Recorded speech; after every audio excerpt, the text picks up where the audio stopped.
세상에 사람의 은혜를 이렇게 갚는 집안도 있더라고요. 딸네 집에 가서 더 3년 동안 공짜로 손주를 봐준 어머니한테 그 아들 내외의 여동생이 친구들까지 데리고 와서 커피를 내오게 시켰다는 거예요. 심지어 그 친구들이 가사 도우미 아주머니 솜씨 좋다고 하니까 그걸 또 가만히 듣고만 있었다지 뭐예요. 이 집안 이야기가 참 이른 아침 7시 햇살이 채 닿지 않아 서늘한 공기가 감도는 부엌에는 고단한 침묵만이 흐르고 있었다. 수지는 덜 깬 눈을 비비며 방문을 열고 나오다 그 자리에 우뚝 멈춰섰다. 그녀의 시선 끝에는 낡은 카디건을 걸친 어머니 순자의 뒷모습이 있었다. 순자는 식탁에 앉지 않았다. 그녀는 차가운 스테인리스 싱크대 앞에 서서 어젯밤 전기밥솥 한 구석에 말라붙어 있던 찬밥을 물에 대충 말아 삼키고 있었다. 숟가락과 그릇이 부딪히며 만들어내는 건조하고 날카로운 마찰음만이 부엌의 정적을 깨뜨릴 뿐이었다. 식탁 위에는 손자 민재를 위해 정성껏 끓인 따뜻한 소고기, 야채죽이 김을 모락모락 피우며 놓여 있었다. 자신의 배는 찬물에 만밥으로 채우면서도 손자의 입에 들어갈 음식은 행여나 식을까봐 두꺼운 수건으로 감싸둔 어머니의 모습에 수지는 가슴 한구석이 뻐근해지는 것을 느꼈다. 수진이 다가가려던 찰나 안방 문이 거칠게 열리며 남편 현우가 걸어 나왔다. 대기업 홍보팀 과장으로 일하는 그는 머리부터 발끝까지 흠잡을 데 없이 완벽한 정장 차림이었다. 고급스러운 향수 냄새가 순식간에 부엌의 참기름 냄새를 덮어버렸다.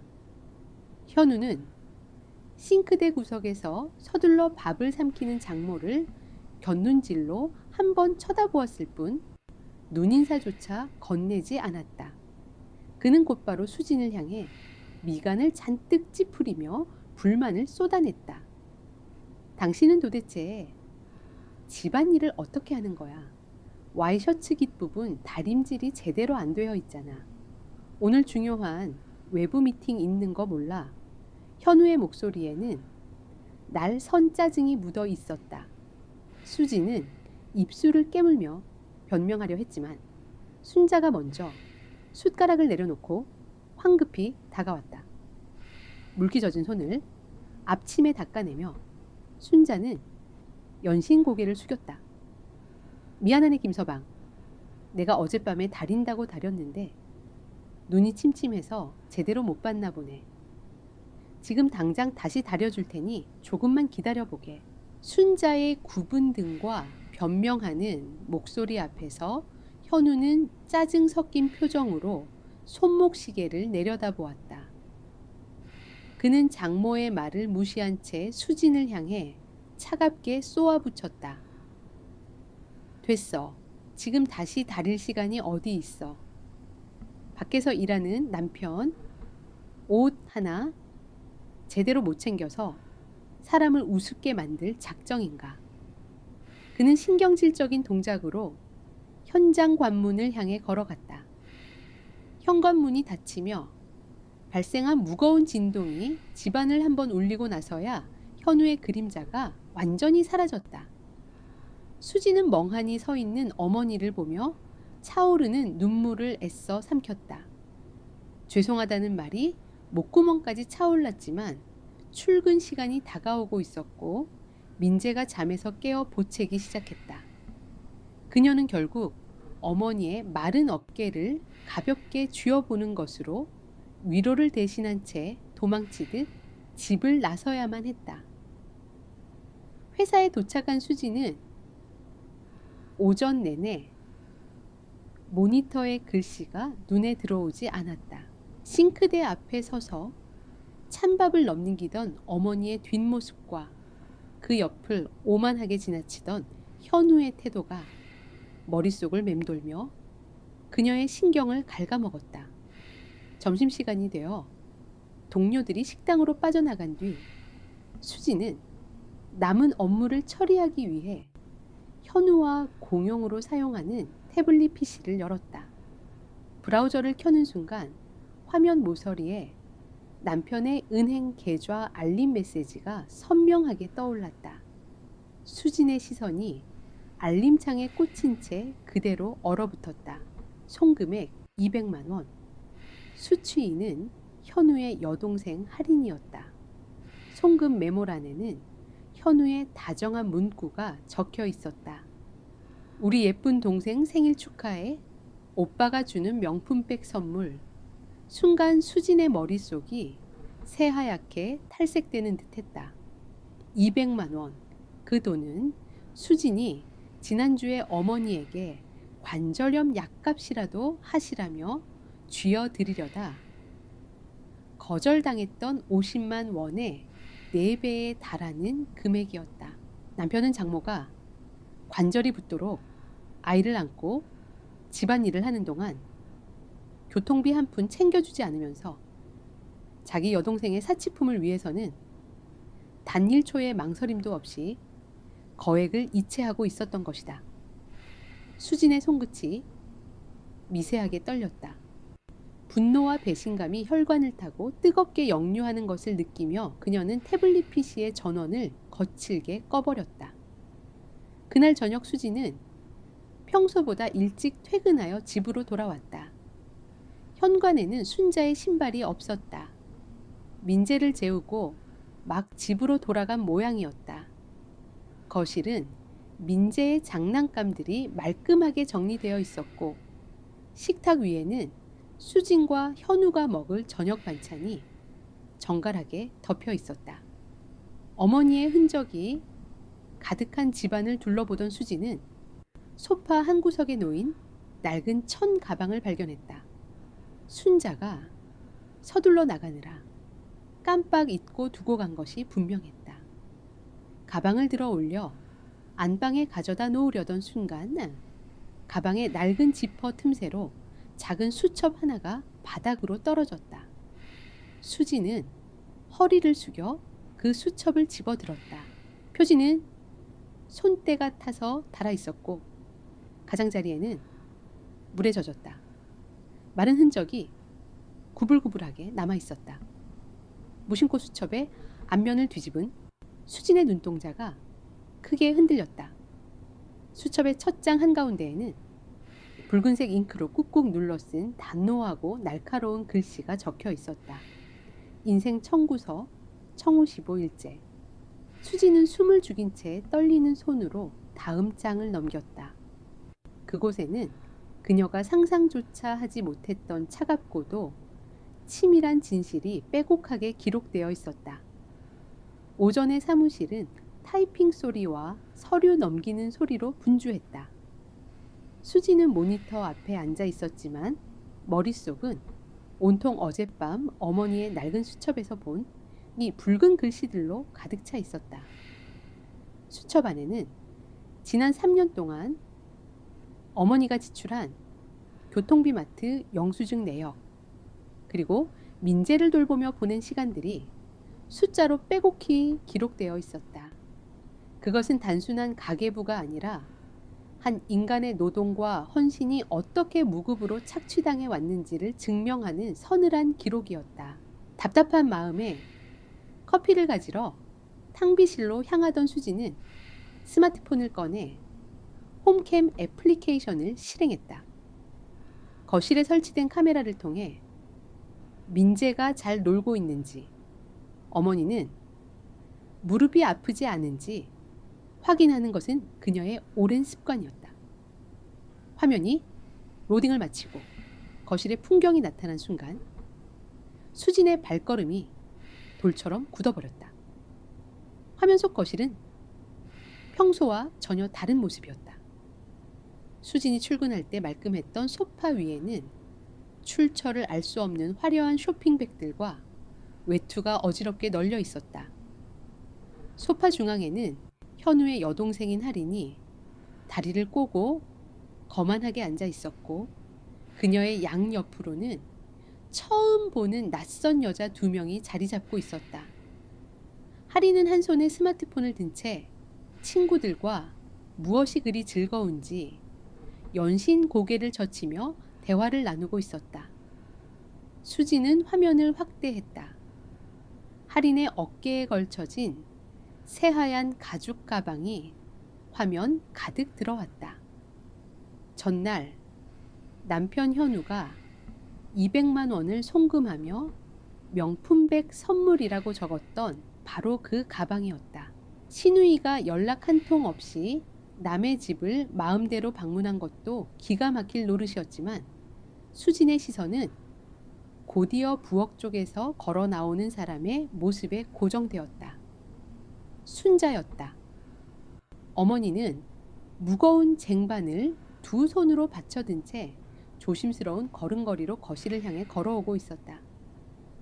쟁반 위에는 정성스럽게 깎은 과일과 갓 내린 커피 3잔이 놓여 있었다. 순자가 쟁반을 테이블 위에 내려놓기 위해 허리를 굽히는 동안 하린과 그 친구들은 인사조차 하지 않은 채 자신들의 이야기에만 열중하고 있었다. 스마트폰 스피커를 통해 거실에 대화 소리가 희미하게 흘러나왔다. 하린의 친구 중 한 명이 커피 잔을 들어 올리며 입을 열었다. 하린아, 너희 새언니네. 가사 도우미 아주머니 커피 솜씨가 제법이네. 과일도 엄청 예쁘게 깎으시고 우리 집 도우미는 영시원찮아서 요즘 스트레스인데 이분은 어디서 구했대? 그 질문을 들은 순간 수지는 숨을 들이켰다. 그녀는 하린이 당연히 새언니의 친정 어머니라고 정정할 것이라 기대했다. 최소한의 예의와 상식이 있는 사람이라면 마땅히 그래야만 했다. 그러나 화면 속 하린은 찻잔을 입가로 가져가며 가볍게 입꼬리를 올릴 뿐이었다. 글쎄, 우리 오빠가 신경 써서 사람을 구했나 보지. 이 정도는 해야 오빠가 돈 주는 보람이 있지 않겠어. 그 오만하고 뻔뻔한 대답에 수진의 핏기가 차갑게 식어내렸다. 하리는 순자가 자신들을 위해 시중을 드는 것을 당연하게 여기고 있었고 친구들 앞에서 시어머니의 사돈을 가사 도우미 취급하며 자신의 허영심을 채우고 있었다. 화면 속 순자는 아무 말 없이 테이블을 닫고 빈 접시를 치운 뒤 다시 부엌으로 발걸음을 옮겼다. 그녀의 굽은 등은 묵묵히 멸시를 견뎌내고 있었지만 그것을 지켜보는 수진의 가슴 속에서는 무언가 날카롭게 끊어지는 소리가 울려 퍼졌다. 참을 수 없는 분노가 전신을 장악했다. 수진은 탕비실에 들고 있던 종이컵을 쓰레기통에 처박고 곧바로 팀장 자리로 걸어갔다. 급한 집안일이 생겨 반차를 써야 한다는 말을 어떻게 내뱉었는지 기억조차 나지 않았다. 그녀는 가방을 챙겨 들고 도망치듯 회사를 빠져나와 택시를 잡아탔다. 택시가 집을 향해 달리는 내내 수지는 차창 밖을 노려보며 호흡을 가다듬으려 애썼다. 그러나 머릿속에는 오직 할인의 가증스러운 미소와 오빠의 돈으로 산 명품 가방, 그리고 고개를 숙인 채 걸어가던 어머니의 뒷모습만이 반복해서 재생될 뿐이었다. 집 앞에 도착한 수지는 거칠게 비밀번호를 누르고 현관문을 열어젖혔다. 무거운 철문이 열리며 서늘한 바람이 집 안으로 밀려 들어갔다. 거실에 앉아 잡지를 뒤적이고 있던 할인과 친구들의 시선이 일제히 현관 쪽으로 향했다. 할인의 얼굴에 당황한 기색이 스쳤지만 그녀는 이내 평정을 가장하며 자리에서 일어났다. 어머 언니, 오늘 일찍 퇴근하셨네요. 연락도 없이 와서 놀랐죠. 친구들이 근처에 왔다길래 잠깐 얼굴이나 보려고 들렀어요. 할인은 가벼운 목소리로 변명을 늘어놓으며 다가왔다. 그러나 수진의 시선은 할인이 아니라 바닥을 향해 있었다. 소파 앞 탁자 아래 민재의 놀이 매트 위로 진득한 과일 주스가 엎질러져 붉은 얼룩을 만들고 있었다. 그리고 그 얼룩 앞에는 순자가 무릎을 꿇은 채 낡은 걸레로 바닥을 닦아내고 있었다. 주스를 쏟은 것은 할인의 친구들이었음이 분명했다. 그러나 그들은 소파에 앉아 다리를 꼰 채 순자가 바닥을 기어다니며 자신들의 실수를 치우는 것을 그저 구경만 하고 있었다. 순자는 현관에 서 있는 딸을 발견하고는 당황한 듯 재빨리 몸을 일으키려 했다. 관절이 좋지 않은 탓에 그녀의 몸이 무겁게 휘청거렸다. 수진아 벌써 왔니? 아, 손님들이 실수로 음료를 조금 쏟아서 내가 치우고 있던 참이다. 아무것도 아니니까 신경 쓰지 마라. 어머니의 변명 섞인 목소리가 수진의 귓가에 닿는 순간 수진의 머릿속을 팽팽하게 당기고 있던 이성의 끈이 완전히 끊어져 버렸다. 그녀는 가방을 바닥에 내던지듯 내려놓고 빠른 걸음으로 거실 한가운데를 향해 걸어 들어갔다. 그 섯을 퍼런 기세의 할인의 친구들은 당황하며 몸을 움츠렸고 할인의 입가에 머물던 미소도 서서히 굳어갔다. 수진의 두 눈에는 오랫동안 억눌러왔던 거대한 분노가 차갑게 타오르고 있었다. 거실의 공기는 얼어붙은 듯 무거웠다. 수진은 쟁얼음으로 다가가 순자의 손에서 축축하고 더러워진 걸레를 단호하게 빼앗았다. 순자가 당황하며 딸의 팔을 잡으려 했지만 수진의 힘이 더 강했다. 수진은 붉은 과일 주스가 뚝뚝 떨어지는 걸레를 쥔 채 소파에 앉아 상황을 관망하던 할인과 그녀의 친구들을 서늘한 눈빛으로 내려다보았다. 할인은 불편한 기색을 숨기지 못한 채 억지 웃음을 지어 보였다. 연니, 왜 그렇게 무서운 표정을 지어요? 제가 치우려고 했는데 사돈어른께서 굳이 본인이 하시겠다고 나서셔서. 할인의 변명이 차에 끝나기도 전에 수지는 들고 있던 더러운 걸레를 테이블 위로 신경질적으로 내던졌다. 축축한 천이 유리 테이블 위를 미끄러지며 불쾌한 마찰음을 냈고 붉은 주스 국물이 사방으로 튀었다. 그중 몇 방울이 할인이 옆에 자랑스럽게 올려두었던 새하얀 명품 가방에 가죽 위로 선명하게 떨어졌다. 할인의 두 눈이 경각으로 크게 벌어졌다. 그녀는 스프링처럼 자리에서 튀어오르며 가방을 집어들고 비명을 지르듯 언성을 높였다. 지금 미쳤어요. 이게 얼마짜리 가방인데 여기다 걸레를 던져요. 언니가 물어낼 거예요. 수지는 동요하지 않았다. 그녀는 할인의 오만한 얼굴을 똑바로 응시하며 낮고 차가운 목소리로 입을 열었다. 오빠 돈 200만 원으로 산 그 가방이 내 양심보다 비싸긴 한가 보네. 남의 집 문을 말도 없이 열고 들어온 것도 모자라서 내 어머니를 도우미 취급하고 무릎까지 꿇려 당장 내 친구들 데리고 이 집에서 나가. 할인의 친구들은 수진의 살벌한 기세에 질려 서둘러 가방을 챙겨 들고 현관을 향해 도망치듯 빠져나갔다. 거실에는 씩씩거리는 할인과 차갑게 굳어있는 수진, 그리고 이 상황을 숨죽여 지켜보는 순자만이 남았다. 할인은 얼룩진 가방을 품에 안고 도끼 어린 눈으로 수진을 노려보며 쏘아붙였다. 언니, 이거 오빠한테 다 말할 거예요. 우리 오빠가 언니 이러는 거 알면 가만히 있을 줄 알아요. 말해. 토시 하나 빼놓지 말고 다 말해. 네가 여기서 무슨 짓을 했는지까지 전부 다.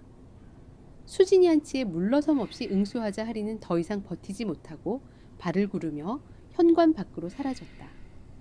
거칠게 닫힌 문틈 사이로 정막이 찾아왔다. 수지는 그제야 긴장이 풀린 듯 깊은 한숨을 내쉬며 바닥에 주저앉아 어머니를 끌어안았다.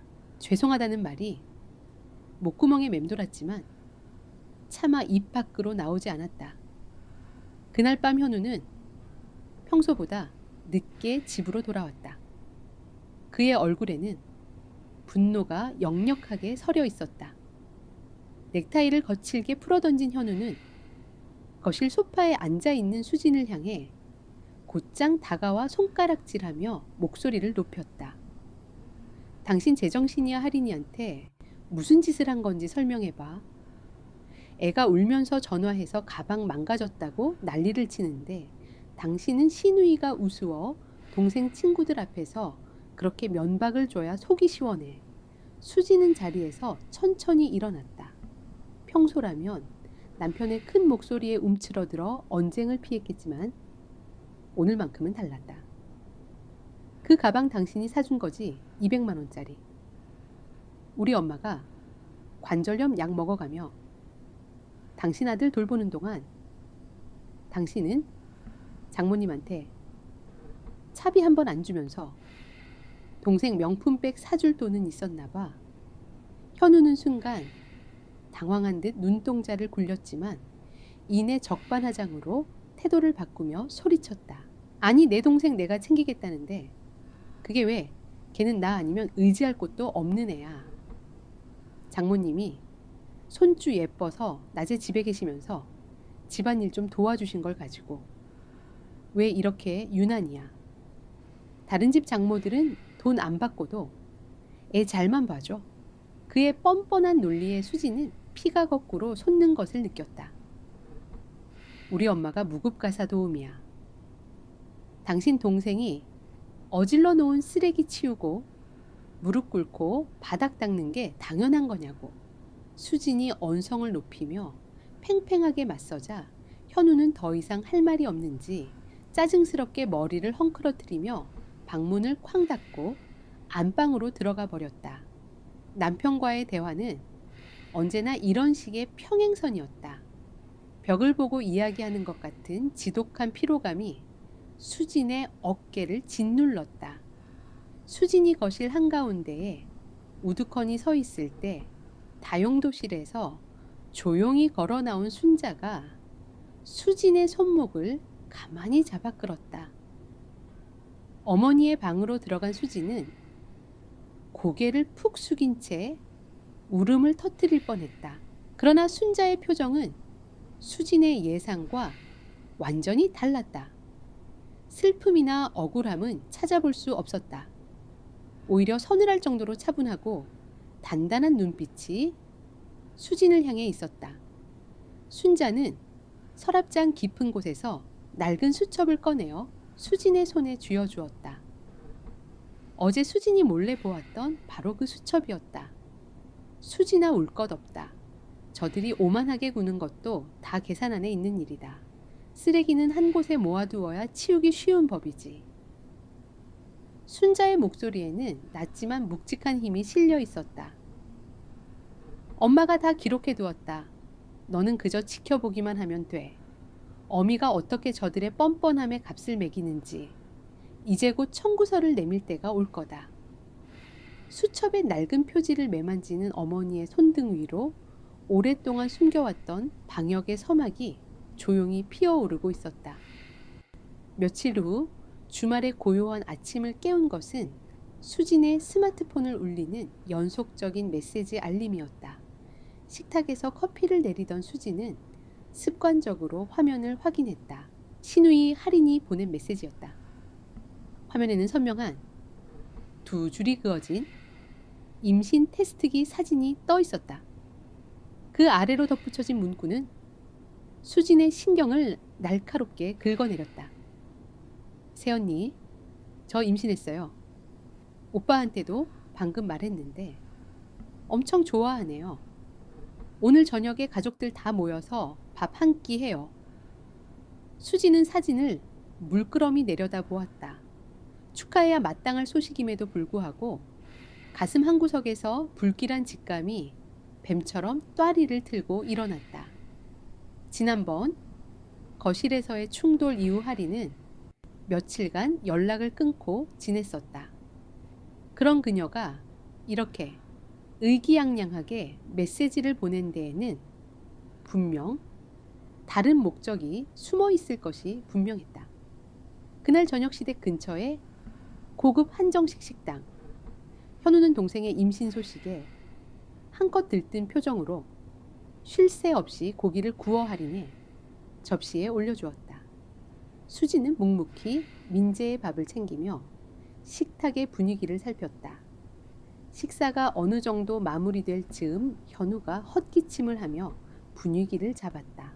그는 물수건으로 손을 닦으며 아주 가볍고 당연한 일이라는 듯이 입을 열었다. 여보 할인이도 이제 곧 엄마가 되는데 걱정이 많대. 매제도 야근이 잦고 하니 애 태어나면 장모님이 우리 민재 보실 때 같이 봐주시면 딱 좋겠어. 어차피 애 하나 보나 둘 보나 장난감도 같이 쓰고 시간은 똑같이 드는 거잖아. 안 그래? 현우의 입에서 나온 그 말은 너무나도 자연스러워서 순간 수지는 자신이 환청을 들은 것은 아닌지 의심했다. 하리는 오빠의 말에 맞장구를 치며 눈웃음을 지어 보였다. 맞아요 언니. 사돈 어른께서 민재 키우시는 거 보니까 아주 믿음직스럽더라고요. 저도 복직해야 해서 사람 구하기 막막했는데 오빠가 장모님 계시니까 걱정하지 말라고 하더라고요. 우리 애도 민재랑 형제처럼 크면 좋잖아요. 수진의 호흡이 순간 멈췄다. 아이 하나 보나 둘 보나 똑같다니. 60이 넘은 어머니가 10kg이 넘는 아이를 하루 종일 안고 업으며 화장실 한번 마음 편히 가지 못하는 그 고통스러운 노동을 이 남매는 동네 슈퍼에서 1+1 상품을 덤으로 얹어오는 것쯤으로 여기고 있었다. 분노로 입술이 파르르 떨렸지만 수지는 어머니가 했던 말을 떠올리며 감정을 억눌렀다. 지금 여기서 화를 내어 이 상황을 회피하는 것은 어머니가 짜놓은 판을 망치는 일이었다. 수지는 젓가락을 내려놓고 할인을 향해 시선을 고정했다. 아가씨, 우리 엄마가 아이 둘을 본다면 보육료는 어떻게 생각하고 있어요? 요즘 입주 도우미도 애 둘이면 시세가 2배인 건 알고 있죠. 수진이 차분하게 돈 이야기를 꺼내자 화기애애하던 식탁의 공기가 순식간에 차갑게 얼어붙었다. 현우는 당황한 기색을 감추지 못하고 미간을 잔뜩 찌푸리며 목소리를 낮춰 수진을 타박했다. 당신 진짜 왜 그래? 가족끼리 무슨 돈 타령이야. 할인이 형편 뻔히 알면서 장모님은 손주 예뻐서 봐주시는 건데 거기다 대고 돈을 내놓으라니 장모님을 무슨 돈 바라고 애 보는 사람으로 만들 작정이야. 가족이라는 단어가 이토록 역겹게 들린 적은 없었다. 돈이 필요할 때만 가족을 운운하며 희생을 강요하는 남편의 위선적인 얼굴을 보며 수지는 등골이 서늘해짐을 느꼈다. 집으로 돌아온 그날 밤 수지는 아이를 재우고 홀로 서재에 앉아 노트북을 열었다. 그녀는 할인이 가입되어 있다는 맘카페와 소셜미디어를 뒤지기 시작했다. 몇 번의 검색 끝에 수지는 할인의 비공개 계정에서 과거 작성된 글 하나를 발견했다. 날짜는 할인이 결혼조차 하기 전 수진이 민재를 임신했을 무렵이었다. 게시물의 제목은 공짜 육아 도우미 꿀팁이었다. 수지는 떨리는 손으로 마우스를 스크롤했다. 글의 내용은 참담했다. 새언니 친정 엄마가 우리 조카 봐주시기로 했대요. 아, 우리 오빠가 생활비도 따로 안 드린다는데 완전 이득 아닌가요? 나중에 저 애 낳으면 오빠한테 쓱 밀어 넣어서 같이 봐달라고 하려고요. 어차피 남는 시간인데 숟가락 하나 얻는 건 일도 아니잖아요. KK 친정 엄마들은 딸 눈치 보여서 싫은 소리도 못한대요. 화면을 바라보는 수진의 두 눈에 붉은 핏발이 섰다. 하리는 단순한 철부지가 아니었다. 그녀는 아주 오래전부터 치밀하게 어머니의 노동력을 착취할 계획을 세워두고 있었던 것이다. 그리고 현우는 그 계획에 적극적으로 동조하며 방관하는 공범이었다. 수지는 화면을 캡처하여 안전한 폴더에 저장했다. 어머니의 수첩에 적힌 붉은색 글씨들이 그녀의 머릿속을 강렬하게 스치고 지나갔다. 기생충처럼 어머니의 희생을 갉아먹으며 비대한 허영을 채워온 저들을 향한 자비 없는 청구서가 완성되어 가고 있었다. 수지는 굳게 닫힌 어머니의 방문을 바라보며 차갑고 단호한 결의를 다졌다. 더 이상 뒤로 물러설 곳은 없었다. 전쟁은 이미 시작되었다. 주말 저녁, 수진의 집 거실에는 숨막히는 긴장감이 맴돌았다. 소파에는 현우가 팔짱을 낀 채 다리를 꼬고 앉아 있었고, 맞은편에는 수진과 순자가 나란히 앉아 있었다. 식탁 위에는 식담한 저녁 식사가 그대로 널브러져 있었다. 공기 중에는 덜 식은 찌개 냄새와 날선 분노가 뒤섞여 있었다. 내가 뭘 그렇게 잘못했는데. 현우가 억울하다는 듯 언성을 높였다. 그가 다리를 거칠게 풀며 바닥을 구르는 바람에 유리 테이블이 흔들리며 마찰음을 냈다. 내 동생 애 좀 같이 봐달라는 게 그렇게 죽을 죄야. 다른 집 장모들은 딸 편하라고 먼저 나서서 손주며 족하며 다 걷어먹여. 당신은 왜 매사에 사람을 나쁜 놈으로 몰아세워? 수지는 테이블 아래로 가만히 손을 내렸다. 그녀의 손끝이 카디건 주머니 속에 들어있던 스마트폰의 녹음 버튼을 정확히 찾아 눌렀다. 미세한 진동이 손끝을 타고 전해졌다. 수지는 짐짓 차분한 목소리로 남편의 말을 되받아쳤다. 다른 집 장모들이 공짜로 애를 본다고 해서 우리 엄마까지 당신 동생 애를 공짜로 봐줘야 할 이유는 없어. 민재 하나 보는 것만으로도 엄마는 매일 관절염 약을 달고 살아. 그런데 할인이 애까지 떠맡으라고, 그것도 단 한 푼의 수고비도 없이. 또 돈 타령 현우가 신경질적으로 머리를 쓸어 넘겼다. 그의 얼굴이 붉게 달아올랐다. 장모님이 애 보는 게 무슨 노동이야. 손주 예뻐서 좋아서 하시는 일이잖아. 가족끼리 돕고 사는 걸 가지고 왜 자꾸 계산기를 두드려. 그리고 돈. 나중에 돈 생기면 주면 될 거 아니야. 내가 안 준대. 나중에 언제 3년 동안 당신이 우리 엄마한테 교통비 10만 원이라도 준 적 있어. 엄마가 자기 돈으로 민재 기저귀 사고 간식 사 먹일 때 당신은 할인이한테 명품백이나 사줬잖아. 수진의 날카로운 지적에 현우의 자존심이 제대로 긁혔다. 그는 소파에서 벌떡 일어났다. 자신의 논리가 궁색해질 때마다 윽박 지르는 것은 그의 오랜 버릇이었다. 내가 내 돈으로 내 동생 챙기겠다는데 당신이 무슨 상관이야? 장모님은 우리 집에 와서 점심 드시고 저녁 드시잖아. 식비 굽고 좋지. 그리고 애 보는 거 좋아서 하시는 거니까 돈 줄 필요 없어. 나중에 내가 여유 생기면 챙겨드린다고 했잖아. 현우의 목소리가 거실을 쩌렁쩌렁 울렸다. 장모의 헌신을 식비 몇 푼으로 깎아내리고 무급 노동을 당연시하는 그의 천박한 민낯이 여과 없이 허공에 흩뿌려졌다. 수지는 더 이상 참지 않았다.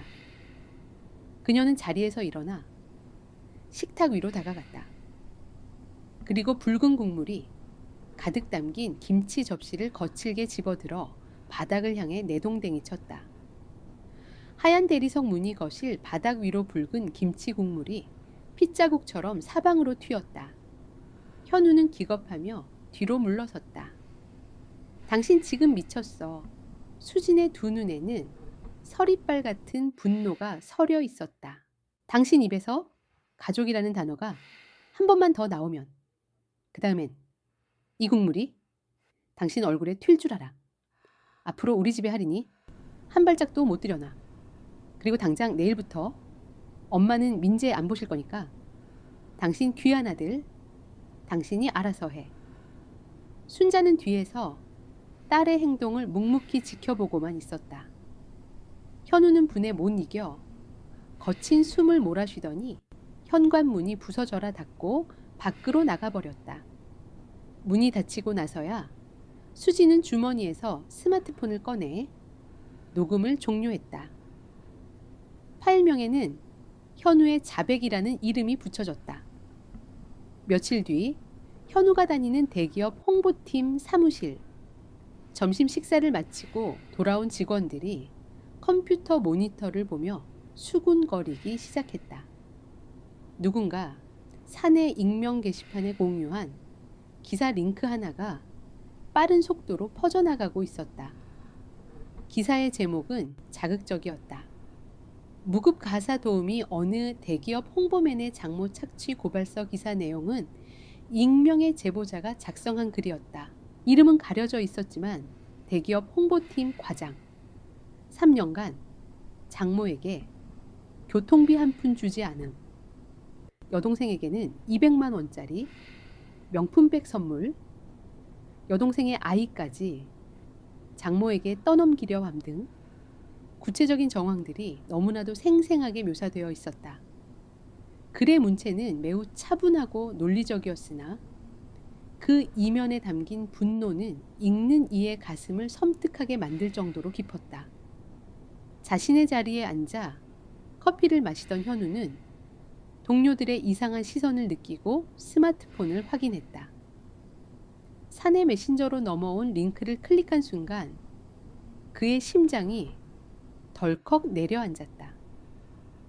기사 속 대기업 홍보맨이 자신을 지칭한다는 것은 의심의 여지가 없었다.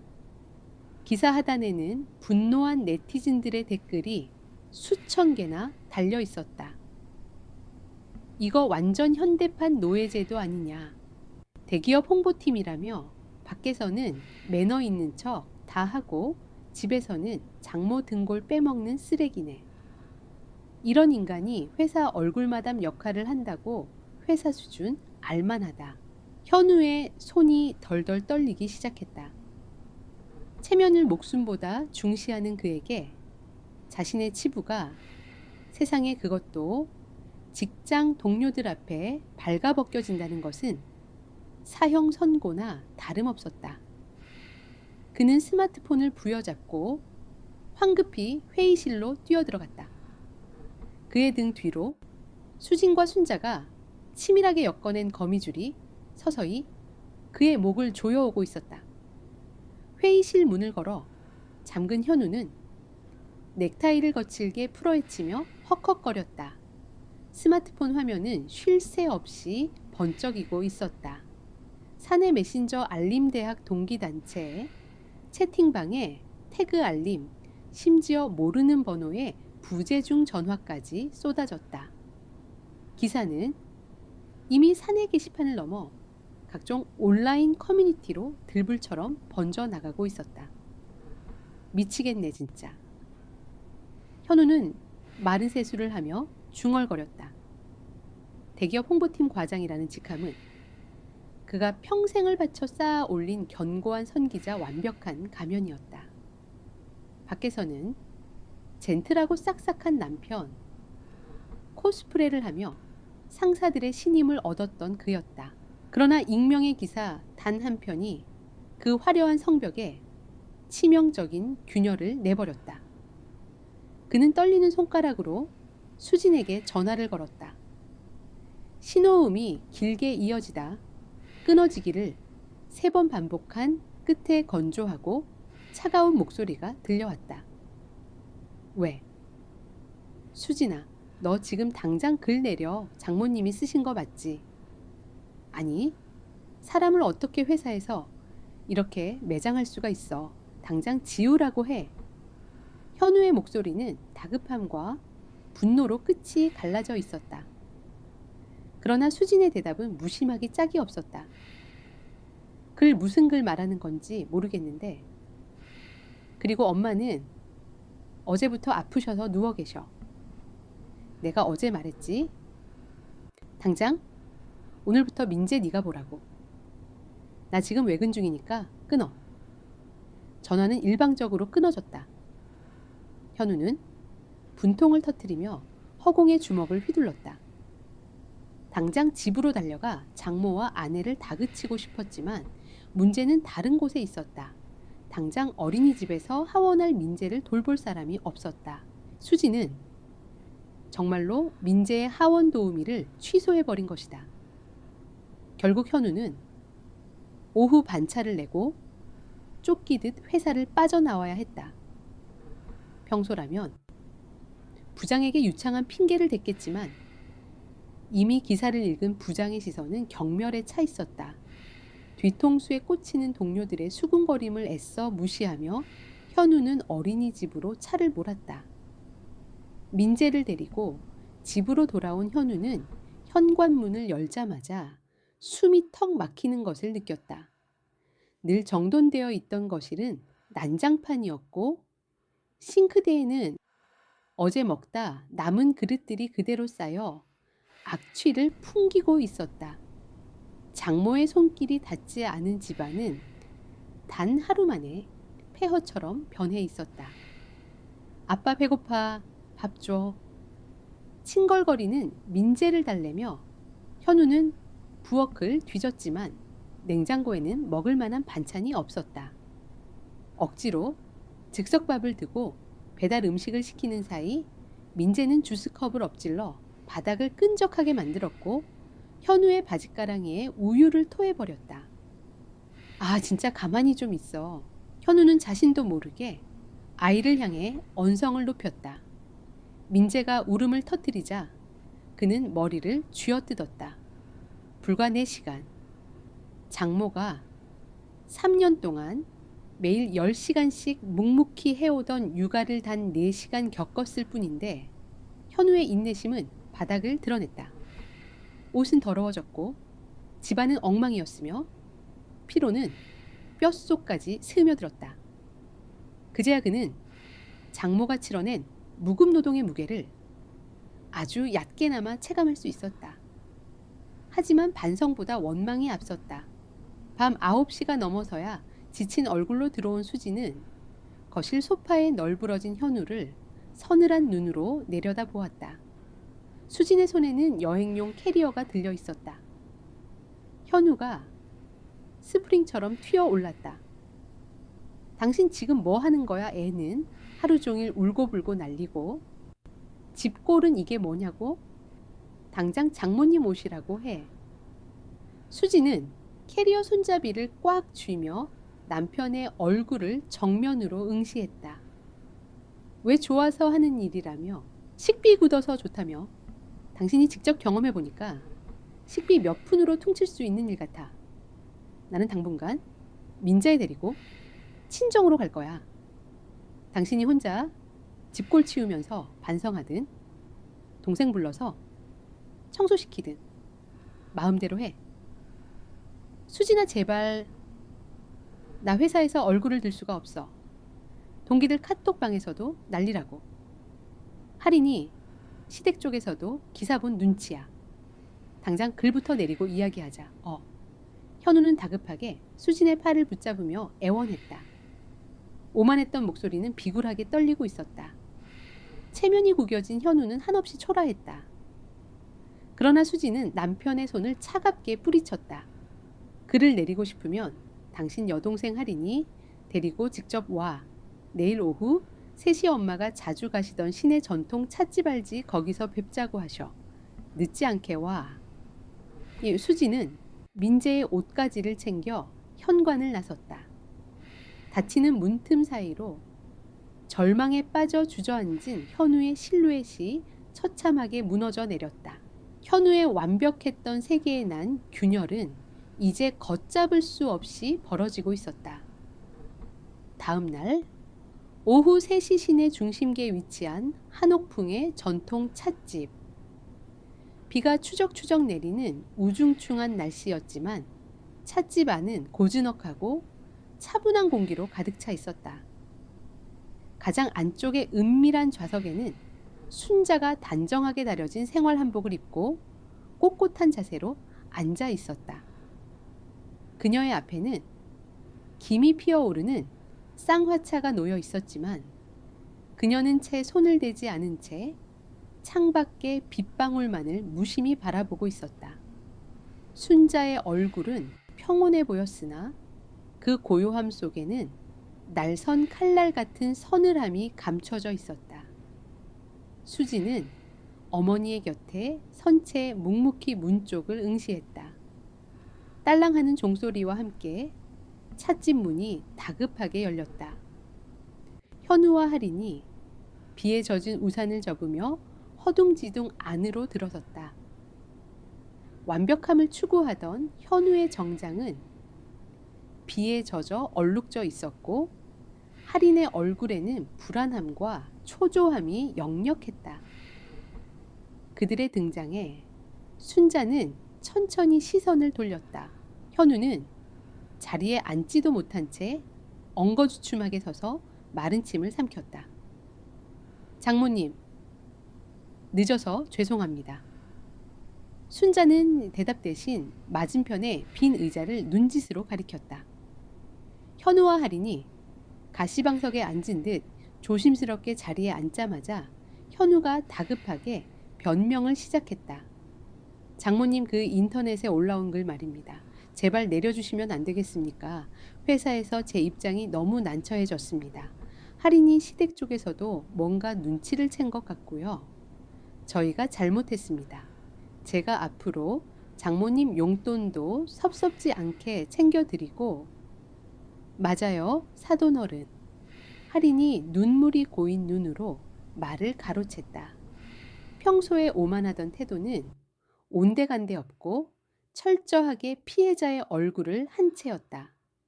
제가 생각이 짧았어요. 오빠가 알아서 잘 챙겨드리는 줄 알았거든요.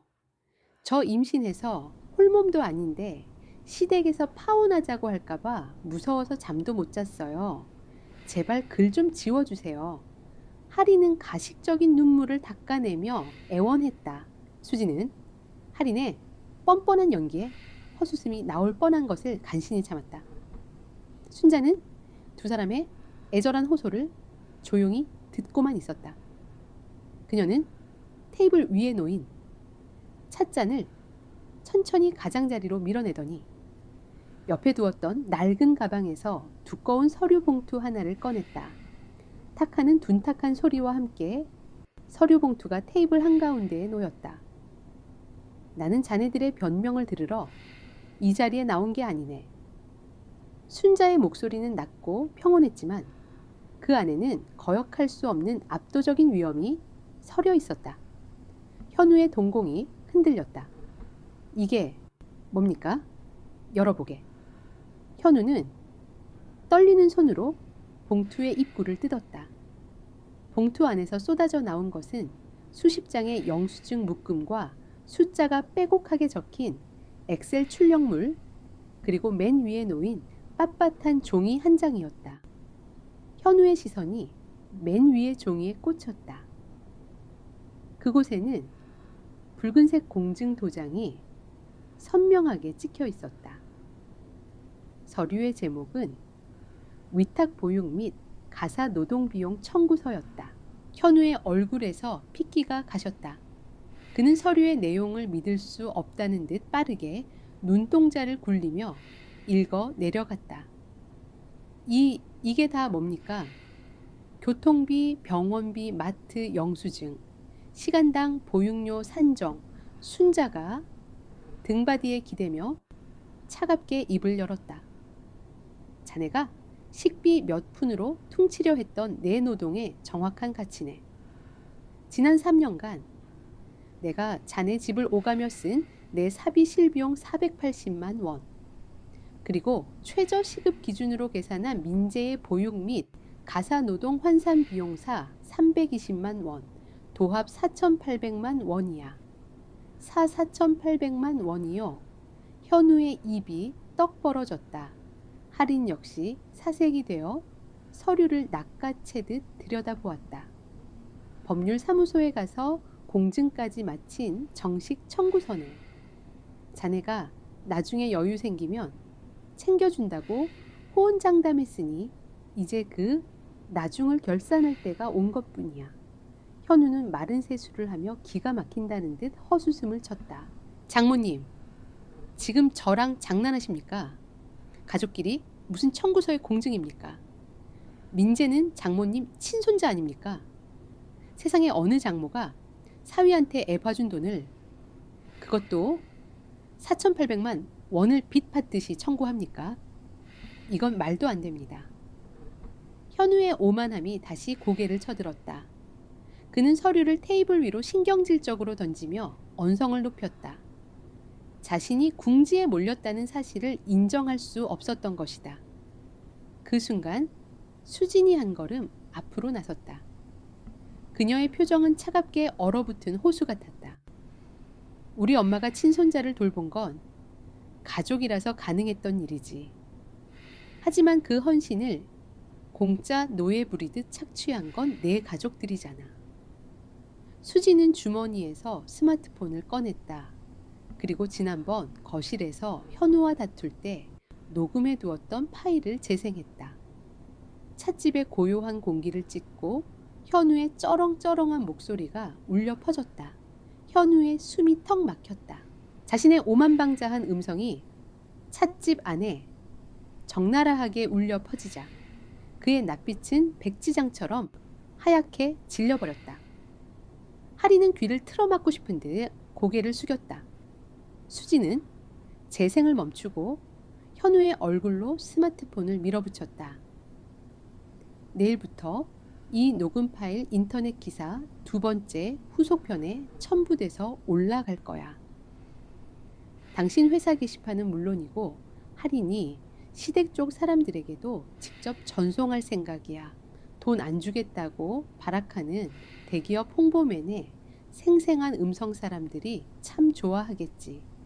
완벽한 증거와 치밀한 계획 앞에서 체면을 목숨처럼 여기던 현우의 방어벽은 형체도 없이 박살 나버렸다. 찻집의 차가운 정적 속에서 현우의 턱관절이 공포와 수치심으로 잘게 떨리고 있었다. 현우의 두 눈이 공포와 분노로 기괴하게 확장되었다.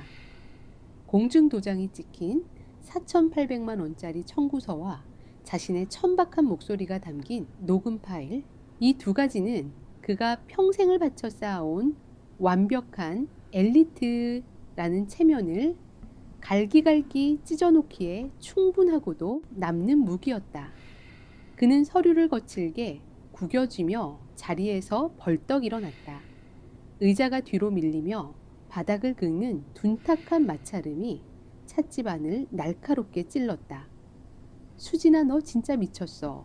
어떻게 자기 남편을 가족을 상대로 이런 끔찍한 짓을 꾸며 이깟 돈 4,800만 원 받아내겠다고 내 목줄을 쥐고 흔들어 내가 직장에서 잘리고 매장당하면 너랑 민재는 무사할 줄 알아. 현우는 여전히 반성할 줄 몰랐다. 그는 장모 앞이라는 사실도 잊은 채 수진을 향해 삿대질을 해대며 고함을 질렀다. 그 오만하고 적반하장인 태도에 수진의 턱관절에 빳빳하게 힘이 들어갔다. 옆에 앉아있던 할인 역시 울며 겨자 먹기로 오빠를 거들었다.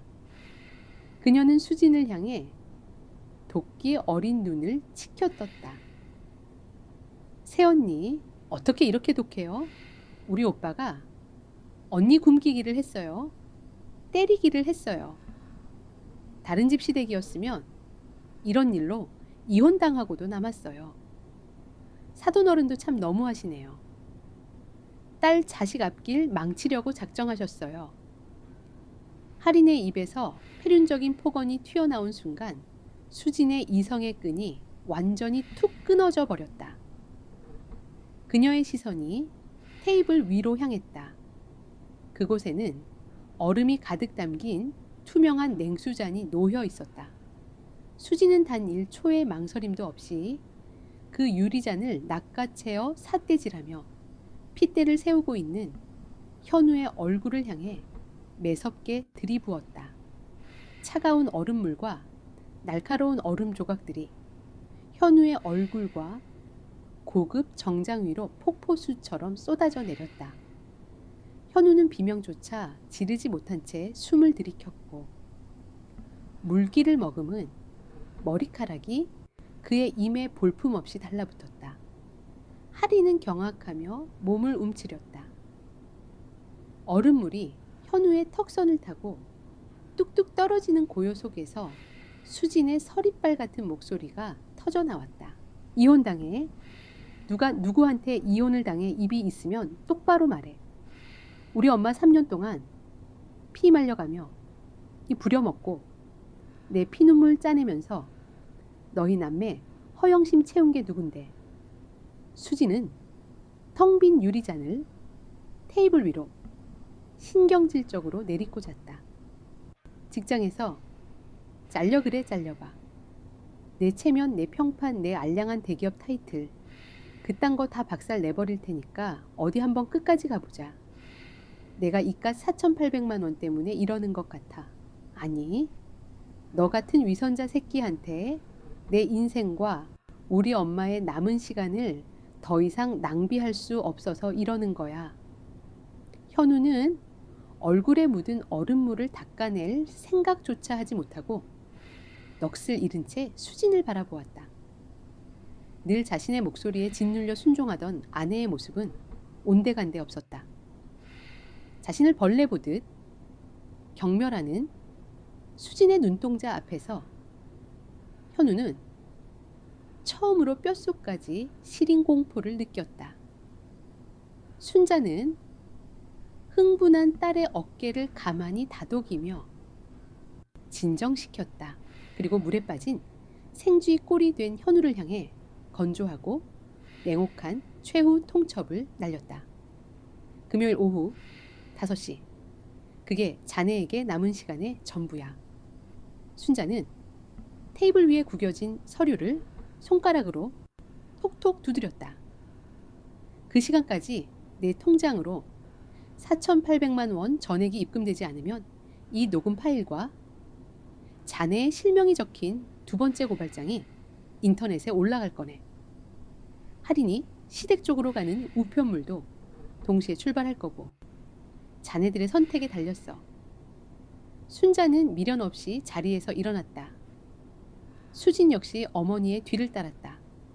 잠깐, 장모님, 수진아, 다급해진 현우가 뒤늦게 손을 뻗었지만 수진은 뒤도 돌아보지 않았다. 변호사 통해서 이혼 소장 갈 거야. 도장 찍을 준비나 하고 있어. 차가운 선고를 끝으로 수진과 순자는 찻집 문을 열고 빗속으로 사라졌다. 덩그러니 남겨진 현우와 할인의 주위로 무거운 절망감이 내려앉았다. 얼굴에서 뚝뚝 떨어지는 얼음물처럼 현우가 평생을 바쳐 지켜온 알량한 자존심과 완벽했던 세계는 흔적도 없이 녹아내리고 있었다. 기한은 금요일. 그에게 남은 탈출구는 철저하게 닫혀버렸다. 금요일이 다가올수록 현우의 목을 조이는 올가미는 점점 더 단단해졌다. 회사 내에서는 그를 둘러싼 흉흉한 소문이 걷잡을 수 없이 퍼져나갔다. 복도를 지날 때마다 동료들은 노골적으로 그를 피하거나 경멸, 어린 눈초리로 수군거렸다. 회사 이미지를 중시하는 홍보팀의 부장은 결국 현우를 따로 불러 개인 신상 문제를 이유로 무기한 대기 발령 조치를 내렸다. 사실상 해고나 다름없는 통보였다. 현우는 지푸라기라도 잡는 심정으로 은행을 돌며 대출을 알아봤지만 그의 신용으로는 4,800만 원이라는 거금을 단번에 마련할 길이 없었다. 그는 뻔뻔하게도 부모님에게 전화를 걸어 손을 벌렸지만 시골에서 빠듯하게 사는 노부모에게 그런 큰 돈이 있을 리 만무했다. 엎친 데 덮친 격으로 할인에게서 울음 섞인 전화가 걸려왔다. 오빠 어떡해? 파혼 통보받았어. 할인의 시댁이 될 뻔했던 집안은 이미 그녀의 평판을 전부 알아차린 뒤였다. 사돈 둘 사람을 무급 도우미로 부려먹고 그 돈을 아들 내외에게 청구하게 만든 지방화는 연을 맺을 수 없다는 싸늘한 통보만이 돌아왔다고 했다. 모든 것을 잃게 된 할인은 전화기 너머로 수진과 순자를 저주하며 악을 썼지만 현우의 귀에는 아무것도 들리지 않았다. 금요일 오후 4시, 약속 시간까지 불과 1시간도 남지 않은 시점이었다. 현우는 초점 없는 눈으로 텅 빈 아파트 거실에 앉아 있었다.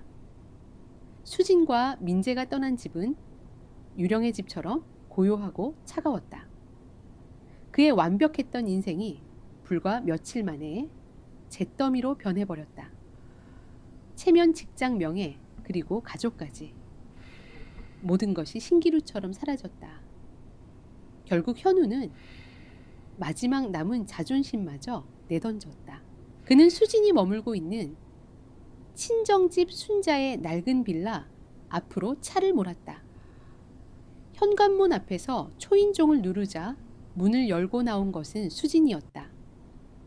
그녀의 표정에는 어떠한 동요도 없었다. 현우는 초라하고 헬쑥한 얼굴로 수진을 마주 보았다. 수진아, 내가 정말 잘못했다. 제발 한 번만 용서해 주라. 내가 다 갚을게. 어떻게든 돈 마련해서 드릴 테니까. 제발 글만은 올리지 말아줘. 나 이대로 회사에서 잘리면 정말 끝장이야. 수진은 아무 말 없이 남편을 내려다보았다. 그녀의 차가운 침묵 앞에서 현우는 마지막 이성마저 잃어버렸다. 그는 비에 젖은 복도 바닥에 털썩하고 무릎을 꿇었다. 묵직한 소리가 복대에 울려 퍼졌다. 내가 무릎 꿇을게. 내가 다 빌게. 제발 민재 아빠를 길거리에 나앉게 할 셈이야. 우리 다시 시작하자. 내가 정말 잘할게. 응. 현우는 수진의 바지가랑이를 붙잡고 애원했다. 평생 단 한 번도 남에게 고개를 숙여본 적 없는 오만한 남자가 자신의 체면을 지키기 위해 가장 치욕스러운 방법으로 용서를 구하고 있었다. 그러나 그 모습은 수진의 마음을 조금도 움직이지 못했다. 오히려 그의 비굴한 모습은 그가 얼마나 자기중심적인 인간인지를 다시 한번 증명할 뿐이었다. 수진은 차갑게 그의 손을 뿌리치고 집 안으로 들어가 서류 봉투 하나를 들고 나왔다. 봉투 안에는 깔끔하게 타이핑된 이혼 합의서와 재산 분할 합의서가 들어있었다. 무릎 꿇을 시간에 이거나 읽어봐. 위자료는 필요 없어. 대신 엄마의 노동 청구 비용 4,800만 원과 민재 양육비는 분할 상환각서 쓰고 공증받을 거야. 거부하면 즉시 소송 진행하고 내 회사, 인사팀과 언론사의 모든 자료 넘길 거야. 현우는 망연자실한 표정으로 이혼 서류를 받아들었다. 그의 눈동자가 절망으로 흔들렸다. 이혼이라고? 수진아 제발 이러지 마. 바로 그때 할인에게서 부재중 전화가 와 있다는 것을 확인한 수진은 싸늘한 미소를 지으며 현우에게 말했다. 아, 그리고 내 동생한테도 안부 전해줘. 지난번 찻집에서 나한테 독설 퍼붓던 목소리도 내가 친절하게 녹음해 뒀거든. 그 녹음 파일 오늘 오후에 그 집 파혼남한테 선물로 보내줬어. 아마 지금쯤 둘이 아주 재미있는 시간을 보내고 있겠네. 그 말을 끝으로 수지는 현관문을 닫아버렸다. 철문이 닫히며 내는 단호한 소리는 현우의 마지막 희망을 완전히 끊어버리는 사형 선고와 같았다. 복도에 홀로 남겨진 현우는 결국 이혼 합의서를 부여잡고 아이처럼 오열했다. 그의 울음소리는 텅 빈 복도를 공허하게 울렸지만 그를 동정하는 사람은 아무도 없었다. 며칠 후 수지는 변호사 사무실에서 현우가 도장을 찍은 합의서를 건네받았다. 그녀는 약속대로 모든 글을 내리고 더 이상의 법적 조치를 취하지 않았다. 그녀가 원했던 것은 돈이나 복수가 아니었다. 오직 이 지긋지긋한 관계로부터의 완전한 해방이었다. 수지는 마지막으로 자신의 물건을 정리하기 위해 텅 빈 아파트로 들어섰다. 거실에는 현우가 널브러뜨려 놓은 술병과 쓰레기들이 가득했다. 그녀는 자신의 짐만 챙겨 담담하게 집을 나섰다. 캐리어를 끌고 아파트 현관을 빠져나오는 순간 수지는 문득 하늘을 올려다 보았다. 며칠간 내리던 비가 그치고 구름 사이로 눈부신 햇살이 쏟아져 내리고 있었다. 길고 어두웠던 터널의 끝이 마침내 보이기 시작했다. 김포공항의 활주로 위로 비행기 한 대가 서서히 굉음을 내며 솟아올랐다. 수지는 창가에 앉아 손바닥만 해지는 서울의 풍경을 무심하게 내려다보았다. 그녀의 옆자리에는 아들 민재가 신기한 듯 창문에 코를 박고 있었고 그 옆에는 순자가 오랜만에 여행에 조금은 상기된 표정으로 앉아 있었다. 그들의 목적지는 제주도였다.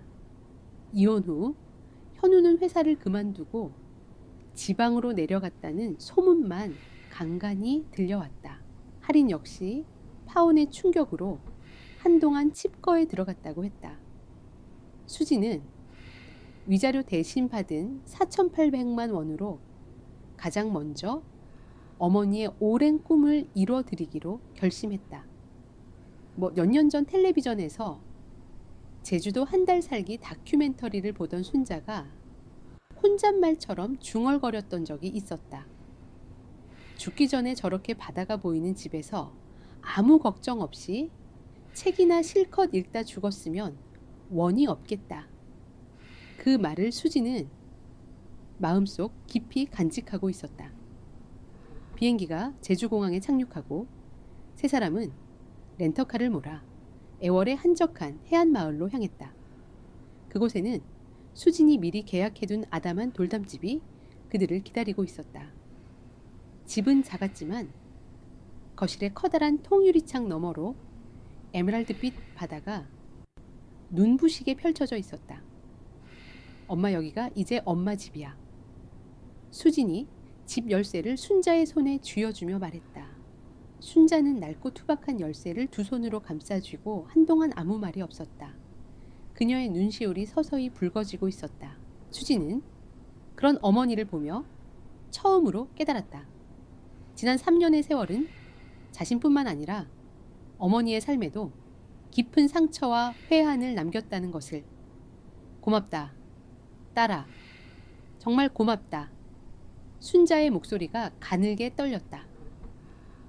평생을 자식과 손주를 위해 헌신하며 자신의 삶을 잊고 살았던 어머니는 비로소 자신만의 공간과 시간을 선물 받고 나서야 참아왔던 감정을 터뜨렸다. 수지는 그런 어머니를 가만히 안아들였다. 다음날 아침 수지는 커피 향에 잠에서 깼다. 거실로 나가보니 순자가 바다가 보이는 창가 흔들의자에 앉아 갓 내린 따뜻한 커피를 마시며 책을 읽고 있었다. 싱크대 앞에서 찬밥을 물에 말아 허겁지겁 넘기던 그 고단한 뒷모습은 이제 어디에도 없었다. 아침 햇살을 온몸으로 받으며 책장을 넘기는 어머니의 옆모습은 더없이 평화로워 보였다. 엄마 좋은 아침. 수진의 인사에 순자가 고개를 들고 눈가 가득 주름진 미소를 지어 보였다. 그 미소는 지난 수년간 수진이 보아왔던 입꼬리만 겨우 올리던 씁쓸한 미소가 아니었다. 진심에서 우러나온 행복이 담긴 따뜻하고 환한 웃음이었다. 우리 딸 잘 잤어. 바다 소리 들으면서 자니까 잠이 참 잘 오더라. 수지는 어머니의 옆에 앉아 함께 바다를 바라보았다. 한참 동안 두 모녀 사이에는 편안한 침묵이 흘렀다. 철썩하고 파도가 바위에 부딪혔다 부서지는 소리가 자장가처럼 귓가를 간지럽혔다. 수지는 문득 지난 시간 동안 가장 후회스러웠던 질문을 어머니에게 건넸다. 엄마, 요즘 어때? 그 한마디에 순자는 읽고 있던 책을 무릎 위에 내려놓고 딸의 눈을 가만히 바라보았다. 그 눈빛에는 고마움과 미안함 그리고 깊은 애정이 뒤섞여 있었다. 요즘 엄마는 정말 행복하다. 행복하다는 말. 수지는 어머니의 입에서 그 말을 생전 처음 들어보는 것 같았다. 순간 가슴이 벅차오르며 눈물이 핑 돌았지만 수지는 활짝 웃으며 대답했다. 엄마가 행복하니까 나도 좋다. 며칠 뒤 수지는 서울로 돌아갈 준비를 했다. 그녀는 제주에 남아 자유를 만끽할 어머니와 작별 인사를 나누었다. 공항으로 향하는 차 안에서 순자가 쓴 책에 이 쇠 인쇄 계약이 성사되었다는 출판사의 연락을 받았다. 이번에 새로 쓰는 글의 내용은 무엇인지 어머니는 아직 비밀에 붙이고 있었다. 서울로 돌아온 수지는 아이를 어린이집에 보내고 새로운 직장을 구하며 자신만의 삶을 단단하게 꾸려나가기 시작했다. 그녀는 더 이상 누군가의 아내, 누군가의 며느리가 아니었다. 온전히 민재의 엄마이자 순자의 자랑스러운 딸 수진으로서 제2의 인생을 시작한 것이다. 가끔 창밖을 보다가 문득 그런 생각을 했다. 세상에 당연한 희생은 없으며 가족이라는 이름이 모든 무례와 착취의 면죄부가 될 수는 없다는 것을. 늦었지만 그 사실을 깨닫고 지긋지긋한 족쇄를 끊어낼 수 있었던 것은 자신을 끝까지 믿고 기다려준 어머니 덕분이었다. 어느 맑은 날 오후 수지는 훌쩍 자란 민재의 손을 잡고 공원을 산책했다. 스마트폰을 열자 순자가 보내온 사진 한 장이 도착해 있었다. 사진 속에는 제주도의 푸른 바다를 배경으로 환하게 웃고 있는 순자의 모습이 담겨 있었다. 그 행복한 미소를 보며 수지는 비로소 깨달았다.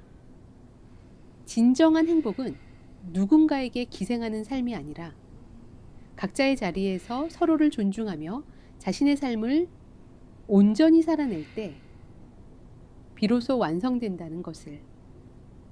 제주의 따스한 바람이 사진을 넘어 그녀에게까지 불어오는 듯했다. 길고 길었던 싸움은 마침내 완전한 해방과 평화로 끝을 맺었다.